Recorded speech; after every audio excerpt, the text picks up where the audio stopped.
Hi everyone, Pastor Josh here. This past Sunday at Southside Worship Center, we looked at Jesus' words found in Matthew 7:15-23 about the fruit of a tree.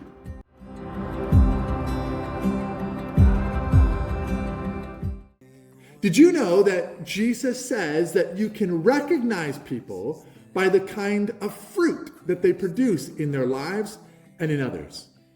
And according to Jesus, in our passage from Sunday, there are some people who will try to lead you astray away from God's truth and God's word. The Apostle Paul echoes this statement to young Timothy in 2 Timothy 4:3-4, where he says, "For the time will come when people will not put up with sound doctrine.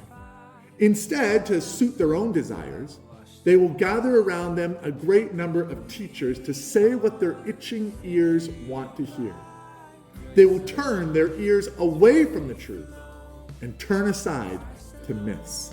I think we can agree that we're certainly living during a time when truth is being muddied with mistruth.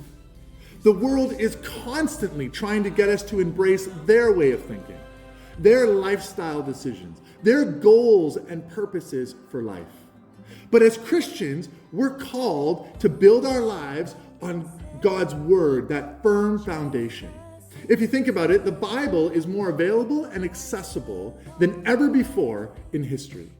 It's easier now, more than ever, to read God's word.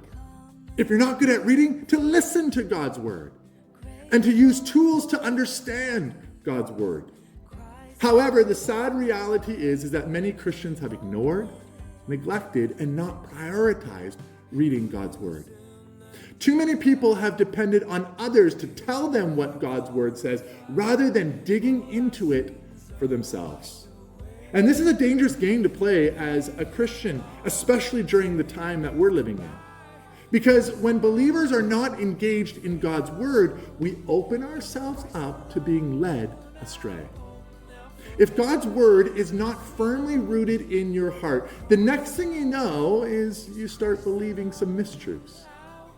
Well, at Southside Worship Center, we're committed to being a church that preaches and stands on God's word. So I want to encourage you this week to read, to understand, and to apply God's word to your lives, because that will enable you to recognize when the mistruths come along the way. If you want to hear more from this past week's sermon, you can check it out on our YouTube channel. Or better yet, why not come and join us on Sunday at Southside Worship Center?